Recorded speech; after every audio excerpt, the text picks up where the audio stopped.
Welcome to our webinar. My name is Doug Duty, and our producer Derek is also helping facilitate the technology. Appreciate his help. If the technology cooperates, we plan to send you all the deck and an audio recording after we're done. During our last webinar, we asked, what was on your minds? What were you thinking about? One of the answers that ranked the highest was, what should I be doing now to be best prepared so my brand can emerge stronger when we get ahead of this COVID pandemic and the market improves? We've spent the last week prepping for this webinar, and through our efforts, we hope we found some things you'll find helpful. One of the most interesting things we saw, at least in my opinion, is while consumer brands are flooding the market with retooled messages, help and hope, in contrast, we see that the B2B market has been relatively silent. Now, this could mean many things. It can mean that a lot of you are still figuring out how to align your brand with new purpose for these times, or that some of you potentially put parts of your marketing plans on hold and you're just waiting for things to settle. One thing became clear: there's a lot of space for B2B brands to be heard right now. We're going to share with you today what we're seeing, but we also realize there's so much more to say. So we're going to be as concise as we can. Please know what we share with you, we really believe, but we also suspect there's lots of things you can learn from other people. We just want to continue doing what we can to help. So we're going to try to limit our comments to the first half of the hour, and we'd like to leave as much time for Q&A as possible. Please feel free, submit a question if one comes up. If you have one, we'll make time to address as many as we can at the end. So let's get started. Eric Meerschaert. Eric is our Executive Director of Strategy. His background includes SVP of Global Marketing for a billion-dollar software company and an engagement manager at McKinsey. What may be most relevant for our discussion today is, during the 2008 financial crisis, Eric served as president of a large software firm where he successfully worked with and led his team to beat their revenue goals during the recession. I know he's glad to be here and open to share any of his experience and knowledge, and we hope that some of this may help all of you. Eric? Doug, thanks. By the way, I really appreciated your comment about being helpful. I approach this topic with a fair amount of humility. What we do with brand, if I can, as opposed to demand generation or more tactical spends, is a real challenging topic. And what we're going to try and do is look at what the leaders are doing and find our way through 2 or 3 ideas, I think, that'll help us at least consider what we can do right now with our brand that'll really be helpful for us as the market recovers, and maybe even before the market recovers. So just know that we have to do this. We have to look at examples of success and examples where we think maybe we're missing. All of those things are shared in great humility. We all know that marketing is a craft where everything we do isn't perfect every day. So I wanted to say that we're by all means trying to be humble but also share good examples for people to learn from. So with that, I'm going to jump in. So we're going to talk about 3 things. Why invest in brand now? And really, as a subtext to that, how is it different from what I'm already doing? And the second thing we're going to talk about is what are some specific ideas we have that we could all take back from this discussion and apply to our business. And so we'll offer 3 ideas for consideration. And then lastly, we always like to ask what's happening next and or what did you learn? So we'll have a few polling questions to see where the audience rests on some of these ideas. It's all anonymous. All you'll see is aggregate numbers, but you'll get a chance to see where your colleagues are at and what they think about this brand challenge in the current economy and crisis we're facing. So with that, I'm just going to jump in. I like looking backward because always looking at what really happened the last time we went through this can be a helpful guide. And here's an article published by Harvard Business Review. You can see that it was in early 2010. They actually chose to monitor over 3,500 companies from the beginning of 2009 all the way through 2010 to see if they could learn what happened. And they they found some interesting patterns, and I want to share a couple things with you from that. First of all, if we look at the bar chart, you can see that the companies they monitored grew an average of 6.6% in 2009. And they also grew what's called EBITDA. If you don't know what that stands for, just think about earnings. They grew earnings about 6.3%. So that was the average performance of this group that they analyzed.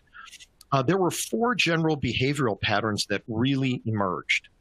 There were a set of people that they called prevention companies, and these companies cut cost substantially. They cut everything back that wasn't absolutely necessary, hunkered down, and waited for the recession to arrive. Now, as it turns out, when the recession arrived, they grew just underneath the average, although some companies in this group actually went out of business. The interesting part is their earnings. You notice that their earnings are, a little bit more than 20% lower than the average, and that's because as the growth arrived, they had to overinvest to try to catch up. And you can see they didn't quite make it as an average group. The next group of people, the promotion group, were people that doubled down. These people overinvested during that 2008 recession on the theory that they could outspend their competitors, maybe drive people out of business and emerge successfully. But you'll see that their overinvestment pattern didn't relate to the highest growth. And in fact, their earnings were just on average during 2009. So when you look back at what they invested as a percent of their revenue, there's a question about whether they'll ever get a return on that overinvestment strategy. 2 groups outperformed. And the pragmatic group did what I would call little ups and downs, so sort of like the sawtooth on a big saw blade. A little higher in some areas, a little lower in some areas. Kind of spread around, though, pretty broadly, similarly.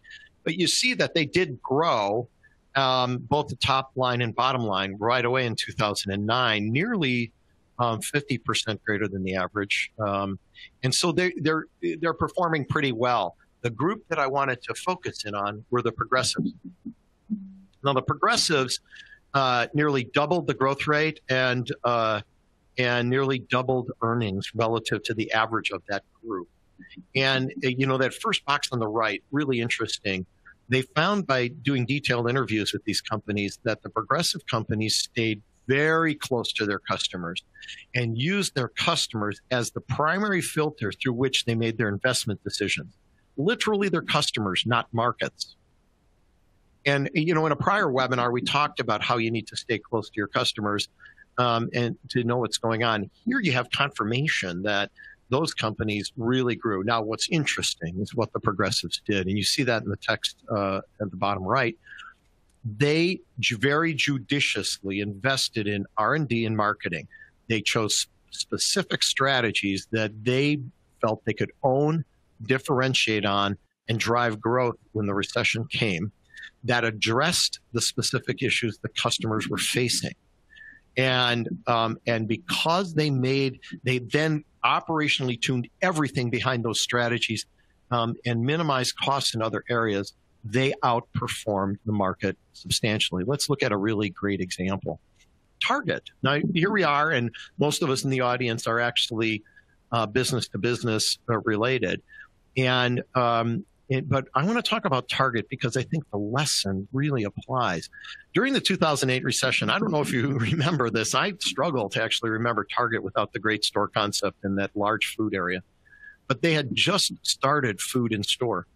And they saw their same store sales versus Walmart slip and realized that maybe they had gone, these aren't their words, they're mine, but maybe they had gone a little tone deaf because Target was still marketing to wants and Walmart was marketing to needs. So they took a hard look at needs, and they decided the greatest segment they carried around need was food. They doubled down on their food and store strategy, launched a new store format, doubled the amount of space and food, and all of that took investment and courage. They overhauled their operations to support the emphasis on food, tuning everything else to optimize costs out and freeing up money for them to invest in this strategy. And this last point, really critical.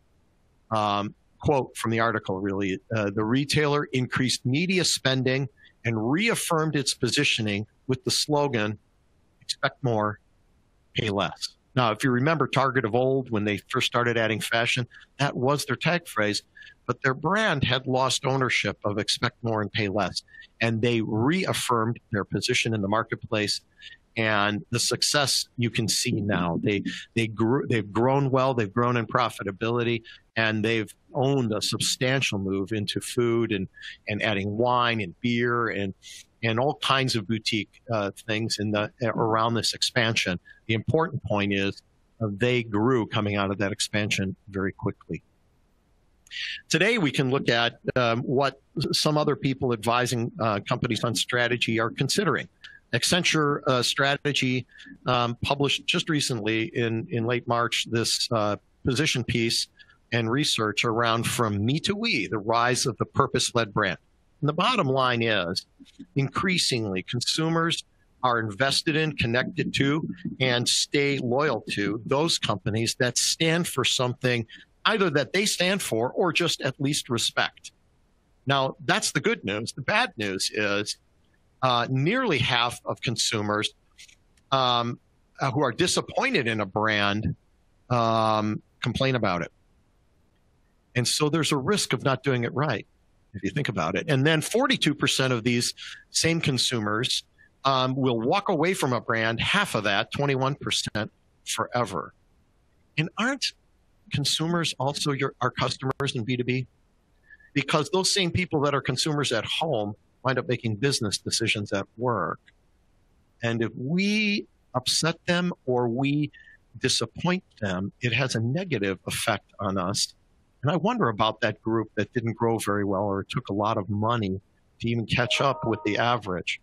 So the rise of the purpose-led brand. Now, let's just see if people agree with that article from Accenture, the people that are really in the business of delivering, like most of you on the phone.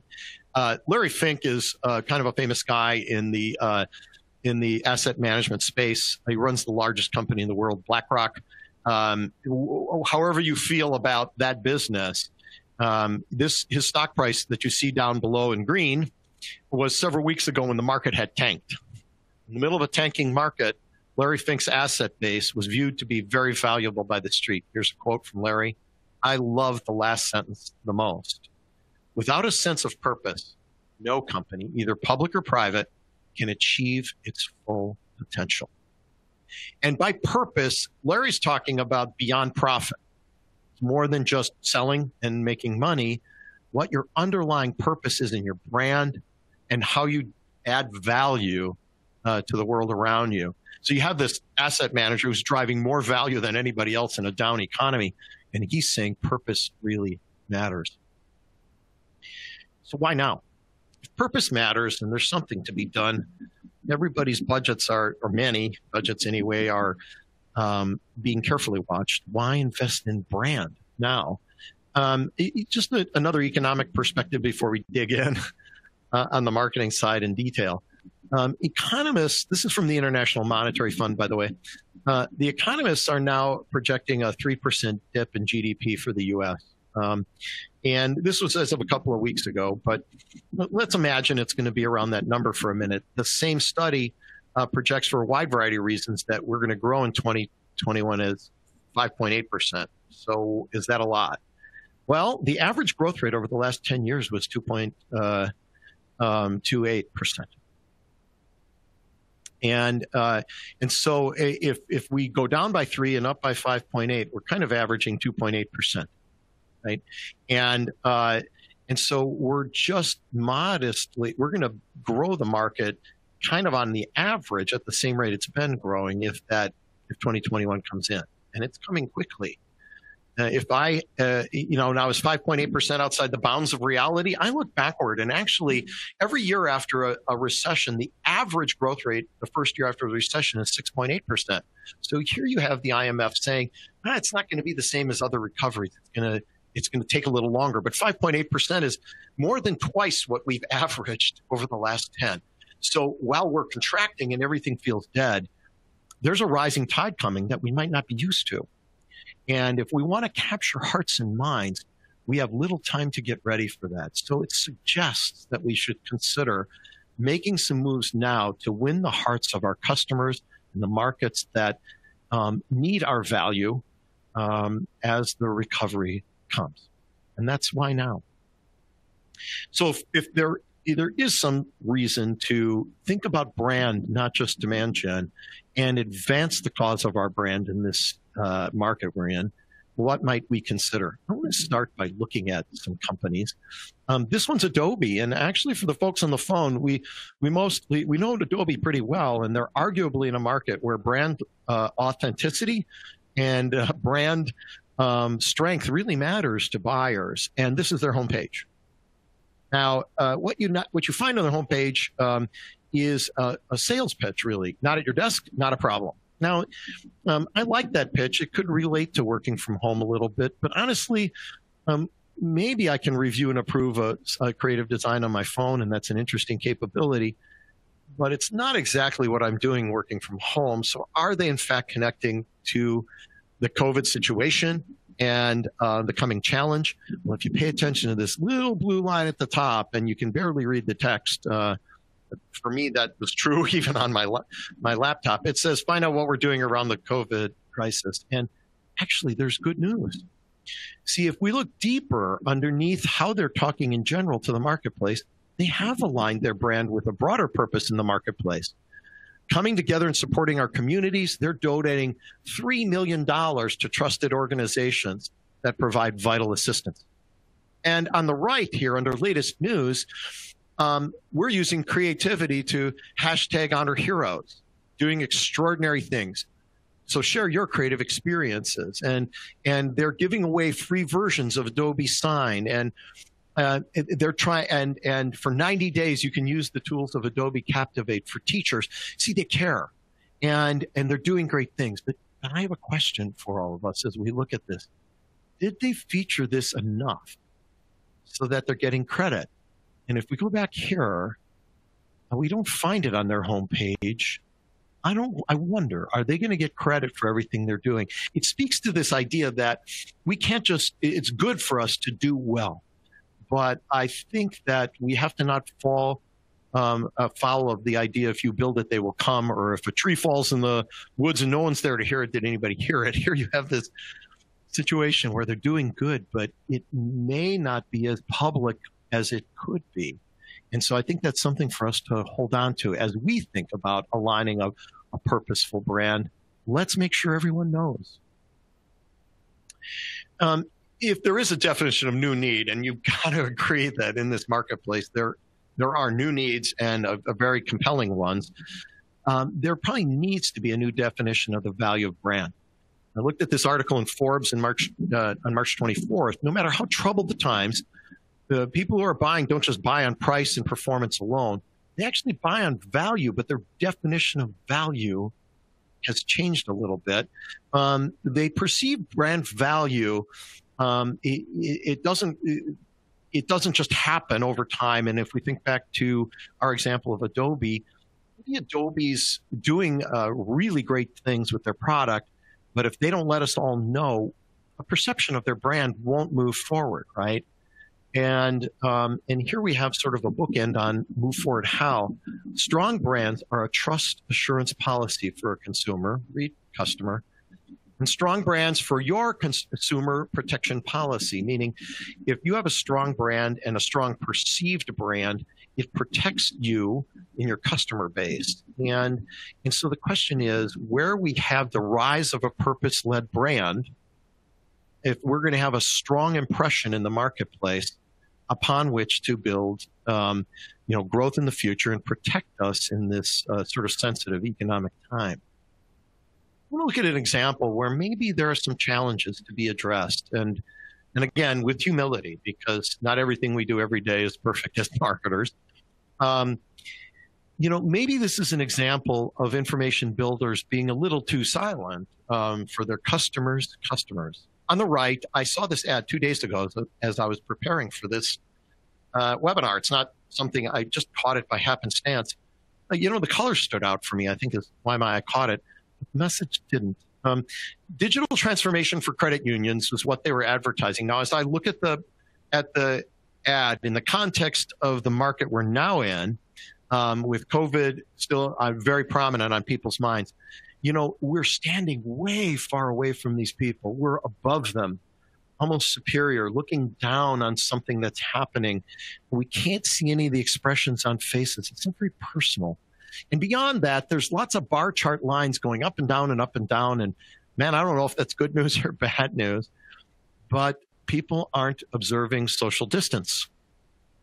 And so we have a graphic that is catchy, but might be a little insensitive for the time. Beyond that, the idea of digital transformation reminds me of something I learned recently doing market research for another client in state and local government. The comment that a group of CIOs made was about the idea of intelligent or smart cities. And the CIOs, one CIO captured it really well saying this. If smart cities, Eric, is like a great topic to go to an event around and sit in a 1-hour speech, but it's not anything anyone buys. Now, smart lighting with a specific return on investment and increases in security, that's something a mayor will fund. And then I saw this Gallup survey, so I was curious what really mattered to credit union members, and I found this. Just in April, Gallup published a survey of credit union members across a very broad population. And they learned from the survey, and they recommended that credit unions do these 3 things. Increase members' peace of mind, build their hope, and reduce their unnecessary stress. And I have a question for us. Is digital transformation addressing that? I can't tell. And so we run the risk, if we don't know what really matters for our customers and what pressures they're on from their own markets and customers, we can run an ad that might appear tone insensitive. And I wonder what the results will be. And I don't know, but this ad struck me as perhaps being a little too silent on the issue of COVID and a little far away from potentially the pressures that executives in that market are facing. So we would suggest considering 3 things. Do you need to do all 3? No. But of these 3 things, there are opportunities in this challenge to strengthen our brand and lay a foundation for really growing coming out of the recession and protect our customer base along the way. 3 things. 1, align action with purpose. It's maybe time to take an inventory of your brand's higher purpose, because purpose will be here to stay. And the strength of a purpose-built brand, as we heard earlier on, I think is the new truth and reality. We have to get beyond just money. The next one, speaking with acute sensitivity, boy, moments are changing frequently, aren't they? Even how the dialogue was being received and what was being searched 3 weeks ago has moved quite a bit. And is changing every day. The things that people are facing will change a lot in the next 2 to 3 months. And if we aren't listening carefully and being very sensitive about how we're stepping into those challenges, we run the risk of damaging our brand. And remember that 48%, 42% number, 21% walk away for good. And we don't want to be insensitive. And then lastly, it's interesting, and we'll cover it, but this is a time where if you're challenged to connect to new audiences, never before could you find an issue that you could connect some purpose in your brand to, and we'll see how people are doing it, pull them over to what you offer. So if you were trying to connect to the C-suite and you've struggled to do that, or you're not trying to connect to a new function inside your customer base and you're struggling to do that, or a new geography or a new vertical market, there's never a better time to capture people's search activity than right now, and we'll talk about that. Okay, first one, align action with brand purpose. If you saw me in the last webinar, I had an example from IBM. No, I'm not biased, but they are doing a wonderful job. IBM, by the way, is number 58 on the Fortune Most Admired Companies list. And I think the impression that they're leaving, it's a little more than what I said here. Beyond we have answers, it's we care. They've moved in a very short period of time to this rather dramatic banner at the top of their site, IBM's response to COVID-19. think they're learning that people are still searching on COVID-19.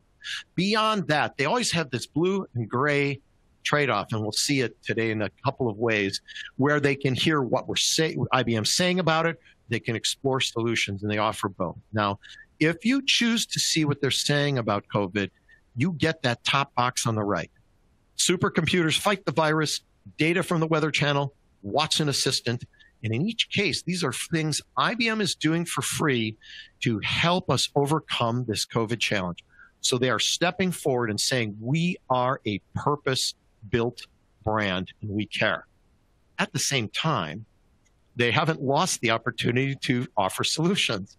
So you see below what's on that same page, business solutions for COVID-19 disruption, how to overcome that disruption. What I really love is the creative. Notice the light in the background. It's not quite in focus, but there's light there. Notice the seriousness. You almost get a sense of this executive who just looked down at their phone to learn something. They're looking off into the future, thinking about it seriously. So IBM's saying, I have real answers. I understand you're facing challenges, and we can help you with that disruption. What have they done? They've provided an opportunity to connect to audiences around COVID and pull through business solutions without being insensitive. I think it's a really wonderful example. Here's another example. Applied Materials, number 182 on the Fortune 500 list. They're all in. That banner page on their homepage is a culture of giving. So, and I don't know if you know Applied Materials, but they're a little bit like BASF. Do you remember those ads on TV? BASF, we don't make the products, we make them better. Applied Materials is solidly B2B.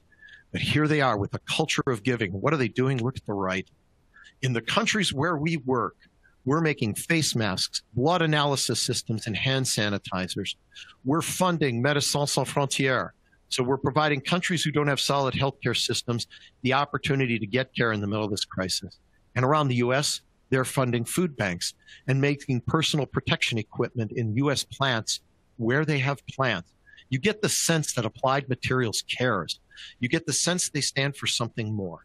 And you get the sense that if their competitors aren't doing this, they're going to win the hearts and minds of buyers who want to be loyal to a brand that cares.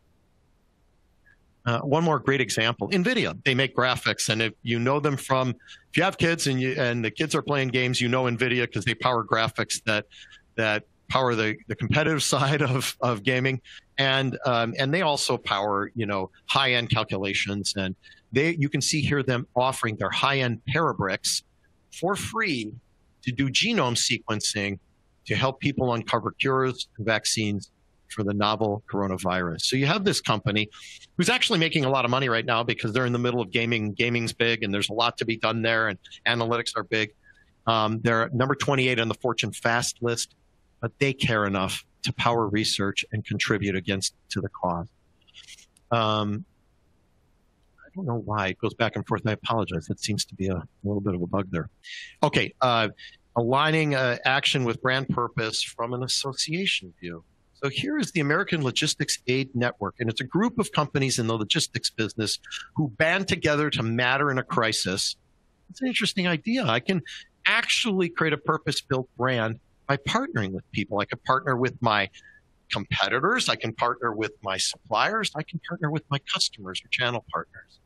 And here the logistics industry offers up its expertise and resources to fight COVID-19. It's a creative idea. And so even this association has found their way. And on the other hand, we have an example that I think at one point was really helpful, but might not be enough anymore. On Semiconductors, number 485 on the Fortune Fast list. That still, by the way, is a really good number. And but they appear a little quiet on the issues.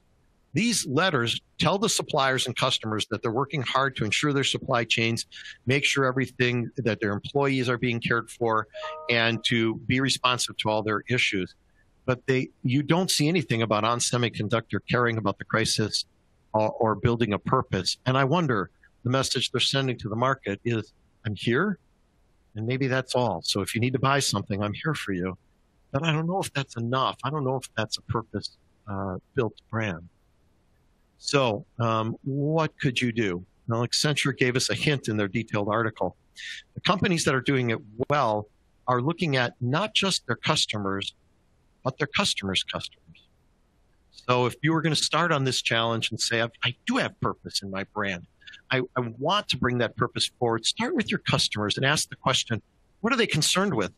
You might find that 80% of your customer revenue is centered around 3 or 4 issues that you could join in some way and really stand out. And if you care about that authentically as well, it could be a powerful move for you to link up with your customers. What are their brand purposes and how could you align with them? And sort of where are some of the common ideas with what you care about? But beyond that, I think taking the time to think about your customers' primary customers and what might resonate with them would do a couple of things. Number one, you could help your customers. Number two, you'd learn a lot more about your customers and what challenges they face. So it could be a powerful way to pursue purpose and bring your purpose forward and connect it to your customers and show that you really care. What if you don't have a higher purpose? What if as you look at your brand, it's a little inwardly focused on culture and profitability and efficiency? Well, that's okay. But it may be the time where you can authentically find what that matters. How would we suggest you dive at that? What about starting with your culture and what's true about it? Or maybe what you're moving toward and you'd like to be true. You could even ask employees, what are the most important purposes they see? So you can involve people in creating a culture and do it quickly. How do your core offers and knowledge link to purpose amid the crisis? We saw the Association of Supply Chain People link purpose. We saw IBM's example of linking their purpose of Watson and analytics, that their big push of Smarter Planet to the idea of the crisis. And we saw Nvidia reach through graphics acceleration and processing power to touch the crisis in a very meaningful way. That's a good way to start. Stay authentic. Don't reach so far afield that you wind up feeling into the marketplace like you're just jumping in to take advantage of the crisis. Stay authentic like IBM and Nvidia are doing. And you have an opportunity to really link what you're doing and make it matter. And by the way, many of us probably know this, but just as a reminder, millennials who are now in business decision-making ages and jobs and positions, they really walk away from inauthentic brands. So we want to make sure we're doing something authentically.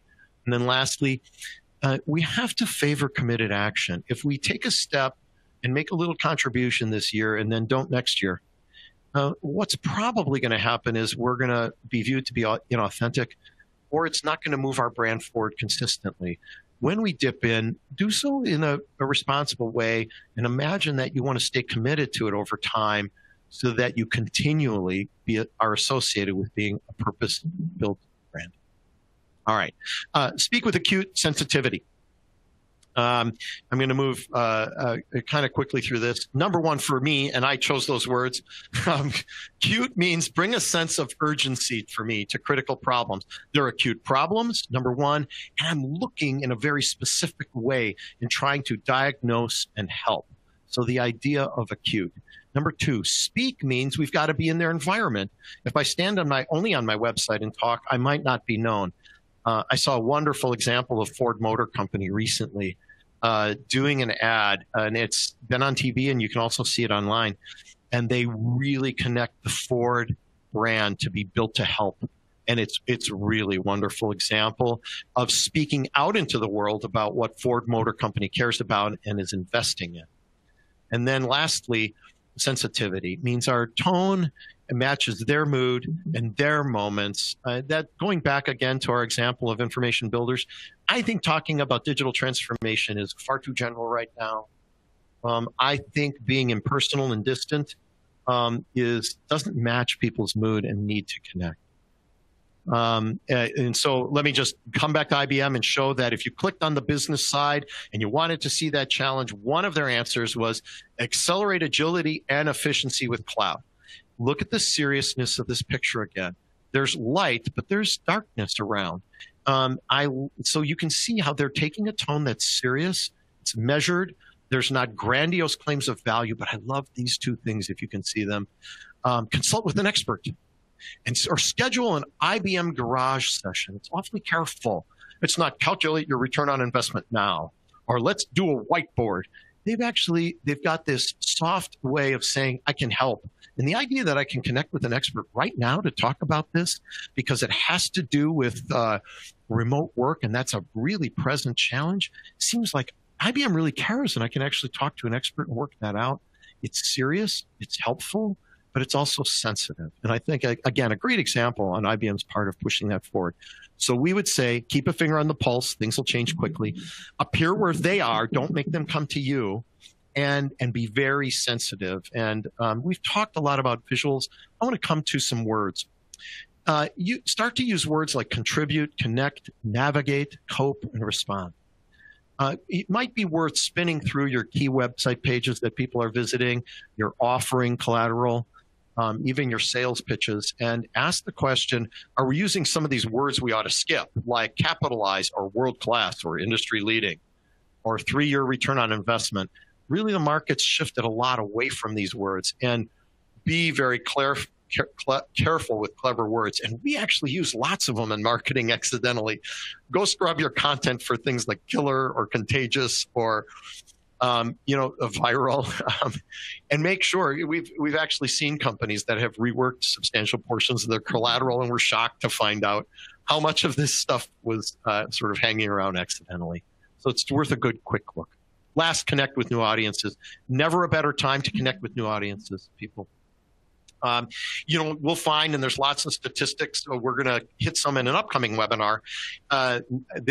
People are online constantly searching for information about COVID-19. Some of it's personal searching, but if you can show up in those contexts, you can connect to new audiences.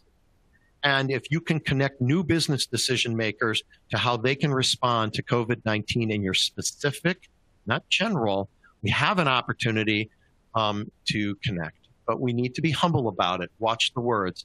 Never before has humble been more cool.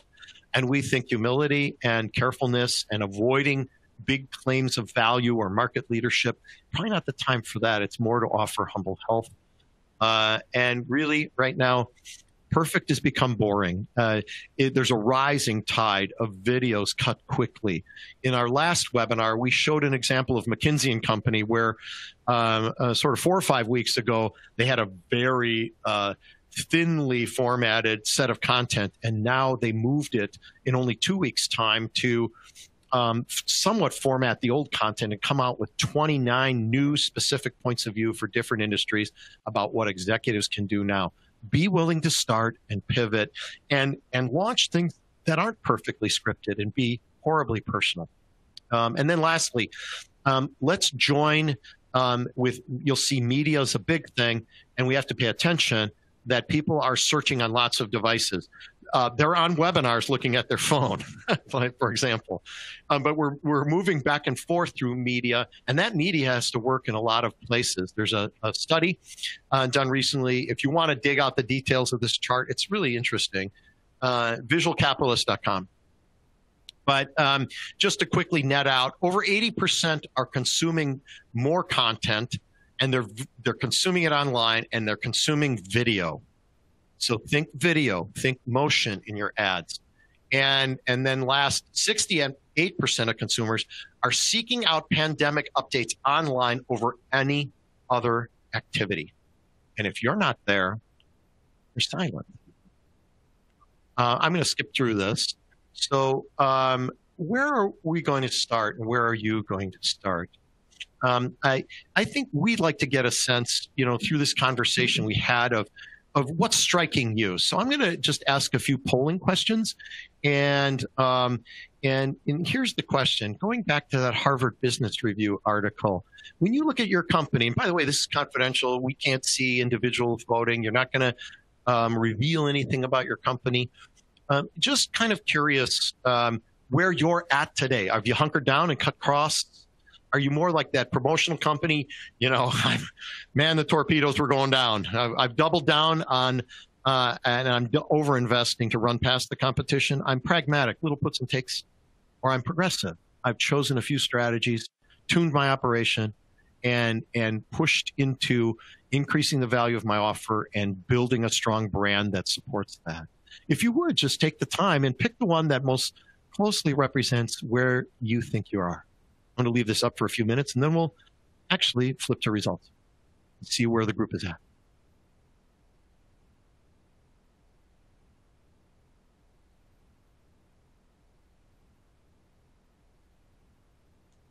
Wow. You know, that's really wonderful. I mean, actually, I mean, it's strange for me to be surprised. But congratulations. Picking few strategies and doubling down, you know, is great. It's wonderful to see that 70% of the market is doubling down in the areas that matter.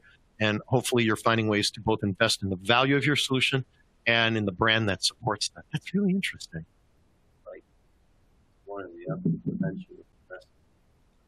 Yeah, it's actually interesting, Doug. You're right that the next most popular group is prevention. So I wonder if there's an opportunity to look at that. If you're in that hunker down group, look at a targeted progressive investment in the middle of that that retrenchment. Just worth thinking about. Okay, I'm going to push one more poll really quickly. If you were going to make a move based on what you heard, what move of the three we talked about would you view would be the first thing you did if you got the money to do it? Align action with brand purpose, speak with acute sensitivity, or reach new audiences? Again, and then we provided the option. We're not going to be doing anything with brand now. Just to be fair, you know, there are companies that can be in that place. So go ahead and vote the same way. I'd love to see where we're winding up.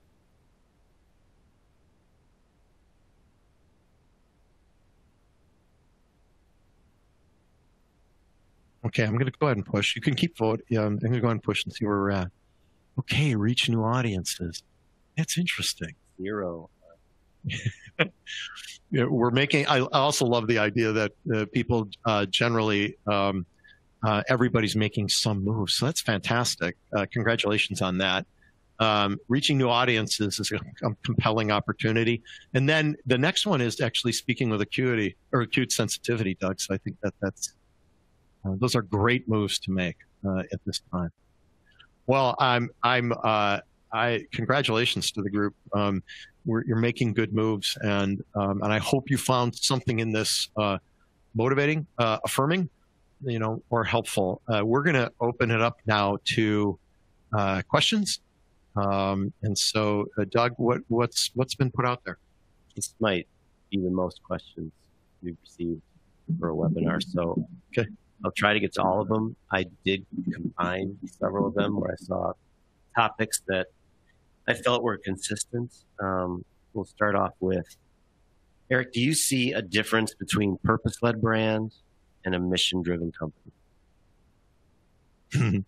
I guess I would go back to the comment from BlackRock to answer that. The difference between I can have a mission-driven company that's we're driving growth in market share and significant bottom line results for our customers. And that's a mission. It's a valid mission, but it might lack that purpose beyond profitability. Our mission is to improve the cost of construction. Okay, but that's a good mission. But at this point in time, a purpose-built brand would say, you know, we are in the middle of optimizing the cost of construction. And so we have been contributing to the building of temporary hospitals so it can happen quickly. And that's just a sort of off the cuff example, but I'm connecting my, you know, sort of traditional mission to a purpose that's more broad. Now, what would I do on an ongoing basis? And to keep going off the cuff, and we've invested in Médecins Sans Frontières and mobile hospital construction in disadvantaged countries. So that would be a difference I would see, Doug. Okay. So here's the company saying we've been doing a great job in aligning our brand with purpose and doing a lot to offer free help. When does it become okay to start complementing this with actually selling again? You know, maybe no. IBM is providing a good guidepost for that. And by the way, they're obviously not the only company doing that, but the examples showed IBM weighing in on purpose and also connecting very carefully and sensitively and specifically what they offer to the challenge. I would think that if I go back to that information builders ad,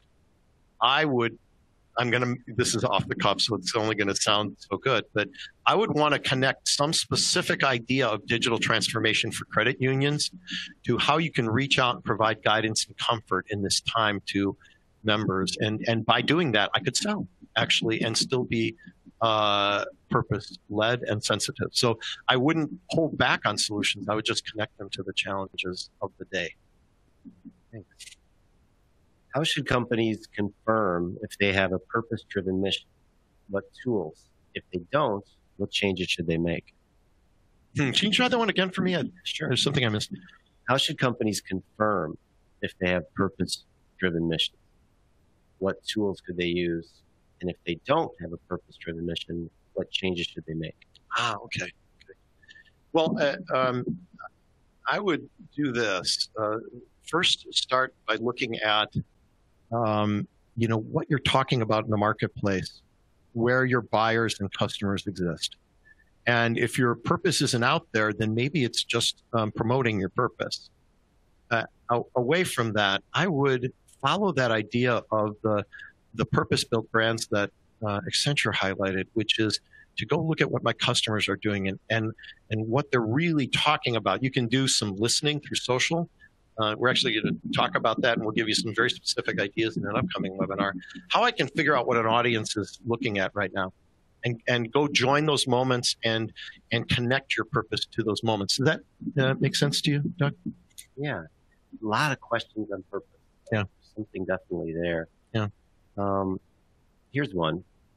How do we plan for 2021 as a brand? Will budgets change for marketing purposes post-COVID-19? Oh boy. I think that's a really tough one to answer in general. But rule of thumb I used to use in B2B.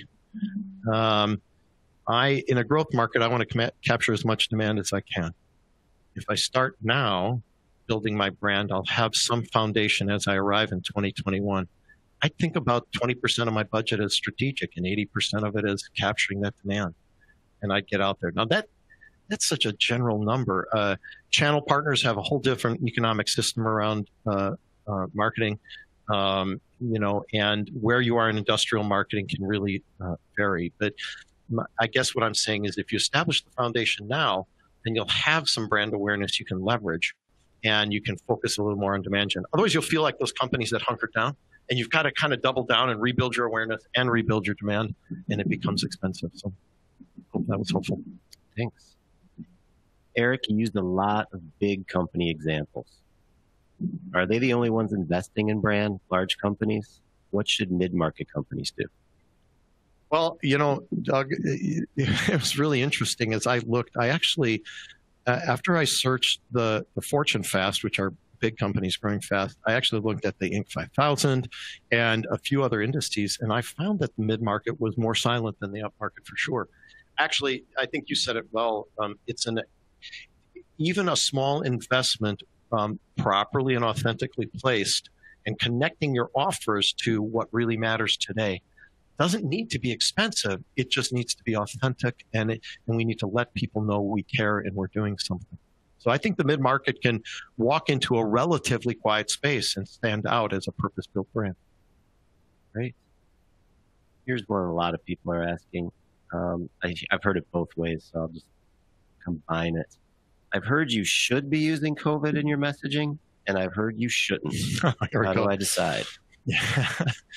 It's interesting. I watched a lot of the messaging 2 or 3 weeks ago shift away from COVID. Those that got out quickly stopped talking about COVID, and they started to use the word crisis, and then they started to talk about the economy. But, and again, we're going to hear a little bit more about this in our next webinar. But we're actually seeing the search volume increase around COVID. It's almost a counterintuitive switch back to this keen interest of what's going on with COVID. People are just hungry for the news. So I'll actually contradict myself. I think the trend's changed. It started to move away, and it's returned back to people who have something interesting to say.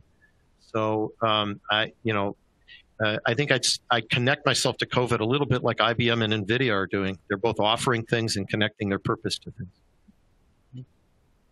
What are some examples of foolish behavior in messaging you're seeing from companies now?